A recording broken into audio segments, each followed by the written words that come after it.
sanad walba oo inoo soo gala ogaada wuxuu ka go'an yahay cimrigeenu buu ka go'an yahay dadka qaar ku farxaayo mesela sanad cusub loo farxayaa oo lagu faraxsan yahay markii la leeyahay ogow waa qayb ka mid ah cimrigaagii oo go'day oo aakhirad u sii dhowaatay oo aad ku faraxsan tahay marka in xagga kale laga fiiriyo waxay tahay maxaan diyaarsanay sanadkii hore kanse maxaan aan diyaarsanaynaa ummaduhu waxay isku bedelaan meesha ugu muhiimsan ee iska bedelo waxay tahay waa fikirka iyo maskaxda hadday maskaxdu isbedeli weyso natiijadu bay soo noqonaysaa hadda ummaddeena marka waxaa mushkilo haysata hal arrin inaan isla fahmno ay tahay qof walba waxa uu samaynaayo asaga ayaa mas-uul ka ah wax mas-uuliye jamaaciya ahoo qofka intuu dembi asagoo galo dadku ay la wadaagayaan oo dadkii kale aan dembiga gelin lala xisaabaayo caqliguna ma sheegaayo sharciguna ma sheegaayo sharci wuxuu inoo sheegayaa qof dembi galay qof kale dembigiisa loo qabsan maayo nebi yuusuf ayaa waad argteen suuratu yuusuf waxaa jirta arrin ku jirta suuradda sharciga markaas meesha nebi yuusuf uu joogo ka jira iyo sharciga aabbihii iyo walaalihii ay haystaan ayuu rabay inuu kala ogaado si uu ugu qaado arrin uu rabo inuu samaysto oo ilaahay uu waafajiyey wiil yaroo asaga la dhashay oo isku bah ay yihiin yaa wuxuu rabaa safar walaalihii kale inuu ka reebto oo wiilku uu la jooga asaga ayaguna ay baxaan si toos hadduu u reebto markuu yidhahdo wiilkan waan iska reebtay way fahmayaan wuxuu yahay wayna isweydiinayaan laakiin si xeelada ay ku jirto ayuu u sameeyey intuu marti qaaday oo waxay rabeen o dhan wada siiyey oo sahaydii ay u imaadeen iyo safarkii ay u imaadeen iyo raashinkii ay rabeen u raray oo aad u marti sooray ayuu wuxuu sameeyey kiintaaladii raashinkii la raraayey riti ayaa lagu raraayey ritigii uu watay wiilka isku hooyada yihiin ee yarka ah yaa galaastii wax lagu beega ayaa loo dhexgeliyey markaasaa lagu tolay ritigaa loo saaray markay baxeen oo magaalada ay ka baxeen yaa laga daba diray ciidan waxaa la istaaga waxbaad soo xadeene markaas intay istaageen waxay yidhahdeen maxaad la'dihiin maxaan soo xadnay leanna ma ogeyn wax soo xadeen waxna mayna soo xadin markaasay dhaheen maxaan aad naga rabtaan nagu haysataan markaasa waxay dhaheen waxaan la'nahay waad xadeen lama dhahayo waxay dhaheen nafqidu suwaac almelik waxaan la'nahay oo og weynay galaastii uu boqorka wax ku beegaayo dadka loogu cabirayo ayaan weynaye bal inay idinka xaggiina soo martay iyo inay meel kale nooga dhacday iyo lama garanayo arrintaasaan raadinayna bal suga markaas waxay dhaheen diyaaraan nahay wakaas awrtan oo dhan wixii saaran hala fatisho markaase wuxuu yidhi waxaan weydiinaya hal su-aal oo ah haddii qof maalan uu alaab qaato oo si aan raalli looga ahayno ruuxii lahaa uusan siinin uu qaato ama uu waxado idinka sharciga idiin yaalla maxaad ku xukuntaan oo maxaad ku qaadaan markaas waxay dhaheen annaga sharciga noo yaalla wuxuu yahay ruuxii waxada waa la addoonsadaa maadaama xoolo islaameed uu qaatay intii uu qaatay in leeg ayaa lagu shaqaysanayaa waxaa leeyahay waxbaad haddi soo maaha ruuxii alaabta iska laha ayaa lagu wareejiyaa oo la qaado ruuxaan addoonso ku shaqayso xoolahaagii in la eg adigu lahaw ninkaas ma sharcigaasa idin yaalla haye waayahay balaa la isfatisho marka waxbaan la'nahay waa la isfatashay haddii isla markii uu ka bilaabo fatishaadda wiilka walaalkii ah ritigiisa oo marka ugu horraysaba lasoo bixiyo waxa meesha lagu sii qariyey waa la garanayaa saas muuna yeelin marka nebi yuusuf wuxuu ka bilaabay kuwii kale asaga uu dambaysiyey si in shaqo la qabta meesha ay uga muuqato markaasaa ritigaana la baaraa waa la dabagediyaa kulli waa laga waayey waad mahadsantahay xagga iska istaag adi wax ma aadan qaadanine kan haddana soo qabo wuxuu ku jiro dhanna ha la furfuro ha la fatisho adna waxa lagaama helin iska soco se kulli waa la soo dhameeyey ilaa laga soo gaaro walaalkii ritigii alaabta ay u saareen fabada'a biawciyatihim qabla wicaa'i akhiihi uma istakhrajahaa min wicaa'i akhiihi markii dambe markii la fatishay walaalkii ritigii alaabta u saareen koobadii ama galaastii meeshay bay ku dhex jirtaa horeyna xukunka waa la isugu sii heshiiyo waxay ahayd maxaa lagu xukumaya ruuxii lagu arko qaaluu famaa jazaa'uhu man wujida cindu fa huwa jazaa'uh qofkii laga dhexelo alaabtiisa lagu arko asagaa la qaadanaya xukunka horey usii sheegeen maxaa la samaynaya marka wiilkan waa in la qaato soo baxay marka adiga alaabaad qaadatee waa lagu qaadanayaa ballan adagay ku soo baxeen oo markay soo baxeen odayga aabbahooda nabi yacquuba uu la soo dardaarmo wuxuu ku yidhi wiilkan ii soo celiya ilaa an yuxaada bikum in idin hareereeyo oo cadow idinka awoodo intuu idin qabsado qaarna idinka dilo qaar ay fakadaan oo rafaad uu idinka muuqdo markaa un baan raalli ka noqon karaa inaad wiilkii aan waayo laakiin adin sidiinoo kale intaad iska imaataan haddana wiilkiyaa la waayay aad idhahdaan taas la iskuma ogo markaasaa kii u weynaa wuxuu ku yidhi ayuha alcaziizu boqorow ninkan casiiska ohow ina lahu aban shaykhan kabiiran oday waayeel ayaa dhalay wiilkan fakhud axadanaa makaanahu mid annaga naga mid a booskiisii ku bedelo oo asaga ha qaadanine mid annaga naga mid a xiro qaado wiilka iyo inta kalena odayga waayeelka ah aanu geyne wiilkana si mid kale nooga bedel meeshaan u socdo waa meeshan marka nebigiisu wuxuu yidhi macaada allaahi ilaahay baan ka maangalay an na'khuda inaan qaadanno ilaa man wajadnaa mataacanaa cindahu qofkii alaabteenna aan ku aragnay moogie ruux kale ma qaadanayno meeshaas maxaa ku haray aana qabiil wax la idhahda ma jirto ruuxii ruux dila walaalkii loo dili maayo innaga maxaa soomali maxaan ku halaagsanay baadiyaa nin lagu dilaayaa magaaladan aan joognaa nin dukaankiisa u socdo xataa baadiya in wax lagu dila aan ogeyn xataa hadduu ogaan laha waxbaa kaa dhicila mogta waba carri lahaa in wax la dila xataa ma ogo wuu iska socdaa waa la dilay oo maxaa loo dilay aana qabiilaa loo dilaalay oo maxaa iska galay ninkan muxuu sameeyey dukaankiisuu furanayay meeshuu isu socday mid ay isku qabiil yihiin ayaa meel wax ku dil alaakhdu bitha waa casrujaahilkaas marka waxaa la rabaa mas-uuliyadda inaynu fahmno ah ruuxii wax sameeya asagay ku kooban tahay qabiilkiisa ma ah meesha aan ku baaba'nay aan ku halaagsan waxay tahay dembigii ayaa waxaa la dhex gelinayaa meel aan laga soo qaban karin oo waa halkee dembiga ciddii samaysay keliya hadduu ku kooban yahay waa la soo qaban karaa laakiin dembiga waxa la samaynaya qofaa la dilay tusaale ahaan maalan waxaa la leeyahay ree hebel ayaa dilay ree hebel say ku dileen ma intay shir qabteen oo telefishan laga soo daayey ayay go-aano intay niqaasheen dadka dhan wada arkaayeen yaa waxay dhaheen ruuxaas hebela aan dilno markaas waxaa la dhihi karaa intay ku tashteen ay dileen laakiin mid tuug ah oo aan qabiilkaba xataa ka amar qaadin oo khaa'in ah oo qabiilkaba dhibay a qof dilaaya markaasaa nin fiican oo mutacalima oo aqoon-yahan oo wanaagsan waxaa leeyahay isku reeray yihiine kaasaa la dilo marka xaggee laga keen arta mataasa diin islaam walaa taziru waasiratun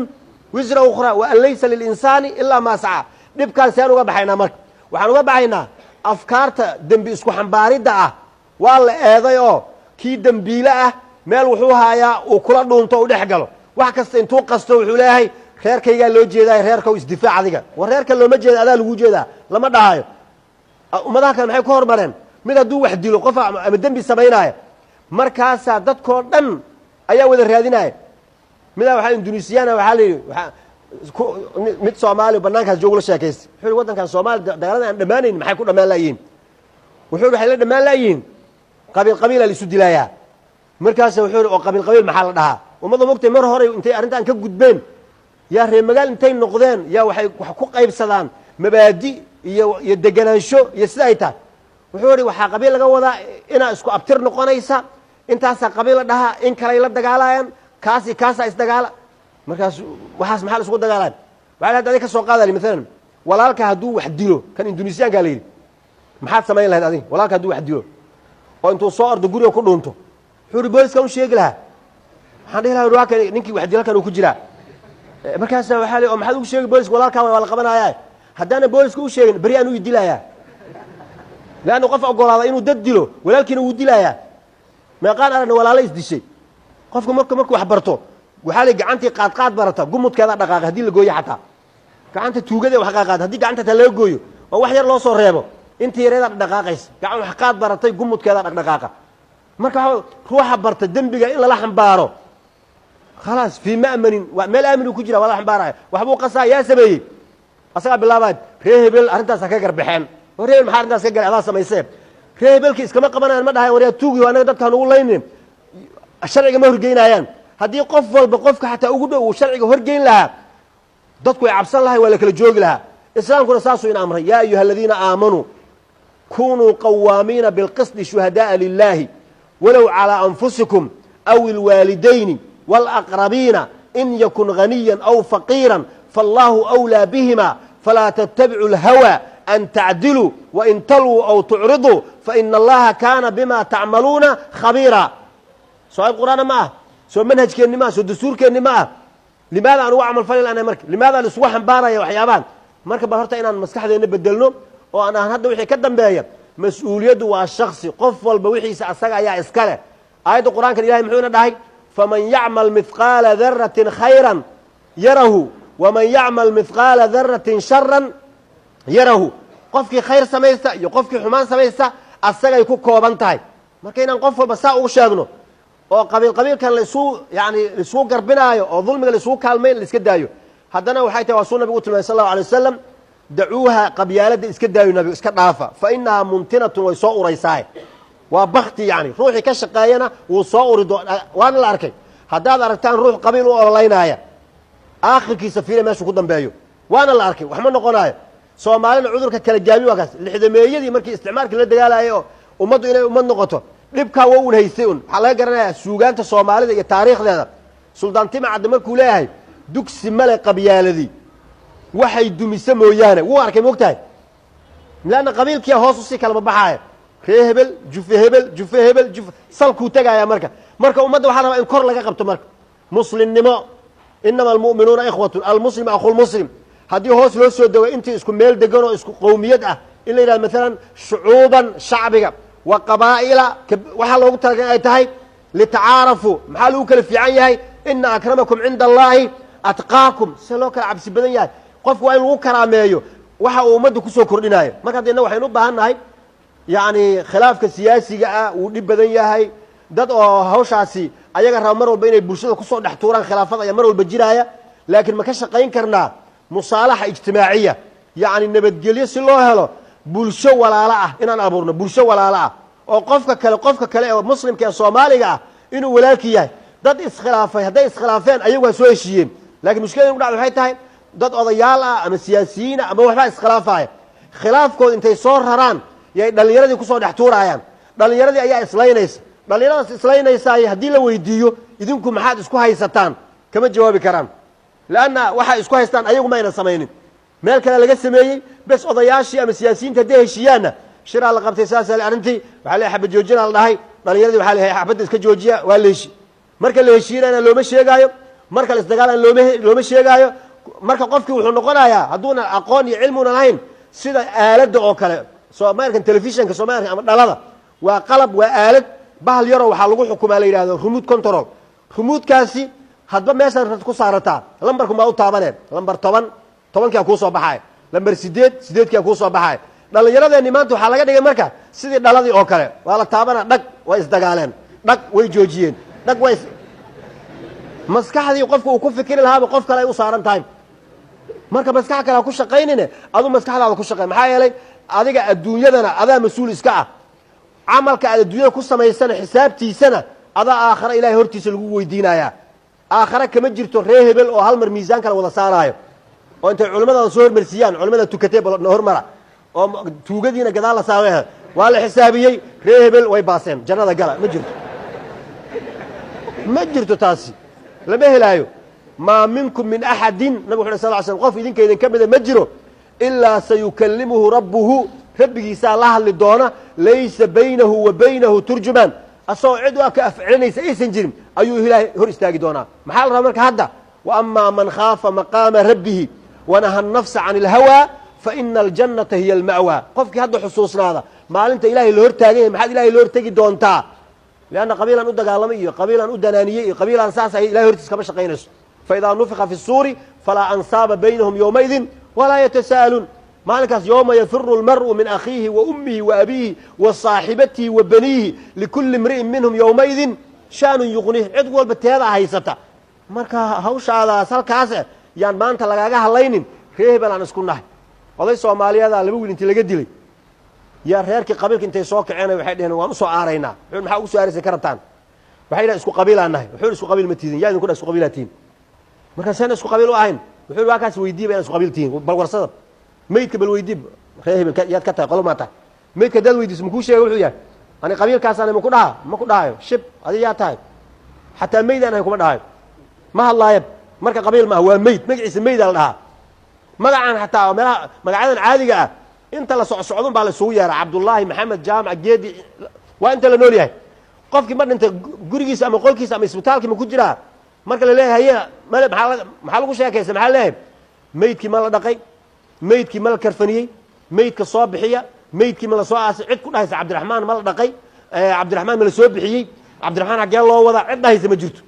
magaci dhan way is wada bedelayaan marka inta yar wakti ay jirtana aan la ogeyn maxaa loogu hadlaynayaa aakhirada muhiimka ah ee dadku dhan ay wada aadi doonaan marka waxaa la rabaa aakhira inaan iska hadlaynin adduunkan inta la joogo wax ummadda anfacaya in laga shaqeeyo marka ijtimaaciyan aan heshiis ka shaqayno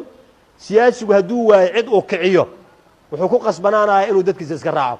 laakiin maalinka uu helaayo mujtamac xumaatada yani jecel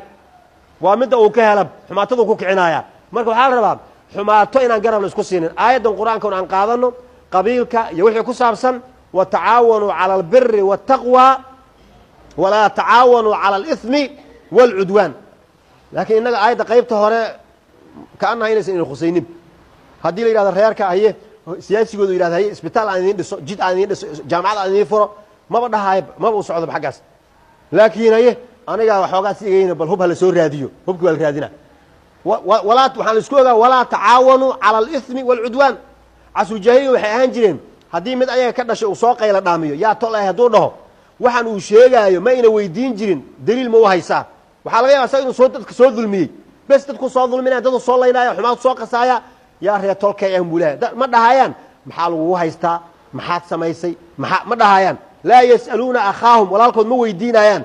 xiina yandubuhum linnaa'ibaat markuu usoo qayla dhaamiyo musiibooyinka iyo dhibaatooyinka markuu usoo qayla dhaamiyo walaalkood ma weydiinayaan calaa maa qaala burhaana waxaan uu sheegaayo daliil inuu haayo ma weydiinayaan hor unbay dagaalka gelaayaan marka saas ma la rabo waxaa la rabaa unsur akhaaka daaliman aw madluuman ayuu nabigu yidhi markaasay dheheen mogteen fahamkiyaa la bedelay oo nabiga sal ly slam fahamkii ay yaqaaneen wuxuu ku joogay walaalkaa ama ha gardarnaado ama ha laga gardarnaado garab sii halkaasay ku joojin jireen waa sida soomaalida annaha ma ujeedaa isku reer ma tihin haa ama ha gardarnaado ama ha laga gardarnaado horta walaalkaa waad garab istaagele bes ma fiirinaysid maxaa la isku haya xataa saasay ahaan jireen